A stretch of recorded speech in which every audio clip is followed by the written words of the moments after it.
Hello everyone, welcome back to Oneg Shabbat. This Shabbat we were discussing Parashat Shemini. Parashat Shemini reached the climax of Yemei HaMiluim, which we spoke about in the previous parasha.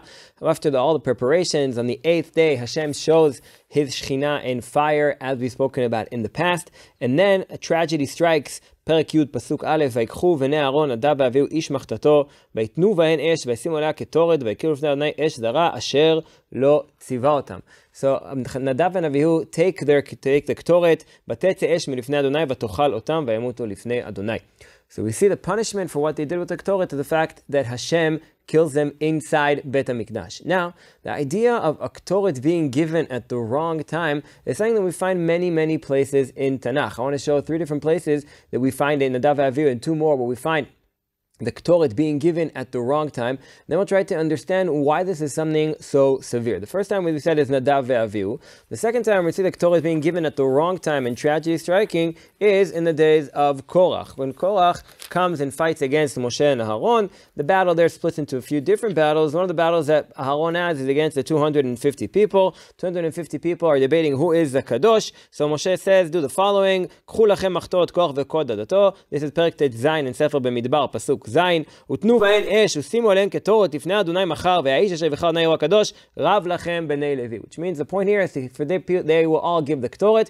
The one who has the Ktoret, who Hashem will choose the Ktoret, he will be the Kadosh. What happens at the end of this? We have to skip a little bit forward, and we see that when once they do their Ktoret, then what happens is ואש יציאה מלפני אדוני ותאכל את 50 ו200 איש מקריבי הקטורת. The same result, an Esh comes and the Ktoret being brought at the wrong time leads to these people being burnt. The next time we see a Ktoret and a punishment from a Ktoret that's being given at the wrong time is in Sefer Divrei Hayamim Bet. In Sefer Divrei Hayamim Bet we learn about Uziyahu HaMelech, we learn about all the wonderful things that he built. And even took Malchut Yehuda back almost to the days of Shlomo, all the things that he built, all the different projects. But we see in Pasuk Tetvav, in Perek Kaf Zayin, Pasuk Tetvav, Tetzayin, וכחזקתו גבה ליבו עד להשחית, וימעל באדוני אלוהיו, ויבוא אל אחד אדוני להקטיר על מזבח הקטורת. Uziyahu thinks that not only is he the king, now he gets to be the Kohen הגדול as well. ויבוא אחריו עזריהו הכהן ועמו כהנים לאדוני שמוני בן אחד, ויעמדו על עוזיהו המלך ואמרו לו, לא לך עוזיהו להקטיר לאדוני, כי לכהנים בני אהרון המקודשים להקטיר, צא מן המקדש כי מעלת, ולא לך לכבוד מאדוני אלוהים. So they tell Uziyahu to get out. Uziyahu comes to the Ktoret, and we see him being punished at the end. ויזעף Uziyahu בידו מקטרת להקטיר, ויזעפו עם הכהנים, והצרת זרחה במצחו לפני הכהנים בבית אדוני, מעל למזבח HaKetoret. With Tzvi, he gets tzarat. Now, he's not burnt because he didn't come into the Kodesh itself. He didn't do it. He was about to come, and they were stopped him before. Therefore, he's only punished with tzarat. We'll discuss in the future why davka tzarat.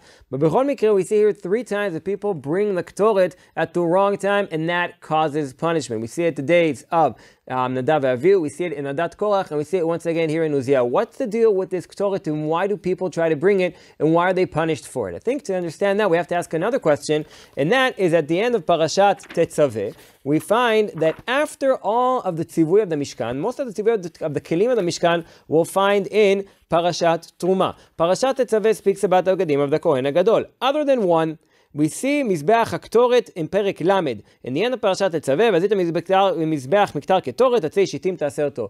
Why is מזבח הקטורת not brought with the rest of the kelim? Why is it pushed off until the end?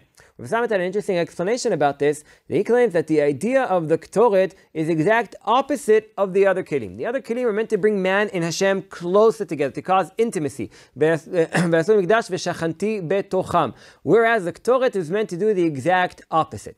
The Ktoret, we learn from עבודת הכהן הגדול ביום הכיפורים, which we see in פרשת החרמות, that when he comes into קודש הקודשים, כי בענן יראה על הכפורת. Meaning when you come to Hashem, you have to come בענן. There has to be something dividing between you and Hashem. כביכול, you can't see the kedusha, you can't see the Shekhinah, even though there's nothing there. But you can't see the Shekhinah face to face, therefore, כי בענן יראה על הכפורת. Now, the idea between this is to cause a masach, to cause like a blindfold between the Kohen and between Hashem. So the Ktoret is there to always remind us of the difference between man and Hashem. That even though we're serving Hashem, even though we're worshiping Hashem in Beit HaMikdash, with physical ways, we still have to be careful and understand that there is a difference between Am Yisrael and Hashem. That is the point of Mizbach Ktoret. And therefore, in these three places, the problem with the Ktoret is all three of these times, Nadav and Avihu, 250 Akribei Ktoret, and Uziyahu all tried to break the barrier between man and God. They all tried to break the barrier and take too much. Then Nadav and Avihu tried to bring a Ktoret which they were not told to give. We have the 250 people who thought were given the Ktoret even though they were the wrong people to give the Ktoret. They were not Kohanim. Uziyahu thought he was the king, therefore he had the right to be a Kohen as well. All these people did more than what they were told to do. All these people broke the boundary between what they're allowed to do, mul Hashem. And when we deal with Beit HaMikdash, it is extremely critical that we are very, very precise. Because when we're not precise, we can easily get to Avodah Zarah. And that's exactly what the Ktoret comes here. The Ktoret comes to teach us to be precise to exactly what it is we need to do. These three times, people outstepped what they were allowed to do. And because they overstepped what they were allowed to do, each time they were punished based on the severity of what they did. The Ktoret comes to teach us about the right place and the right Amidah Keneged Hashem in Beit HaMikdash. Shabbat Shalom, everyone.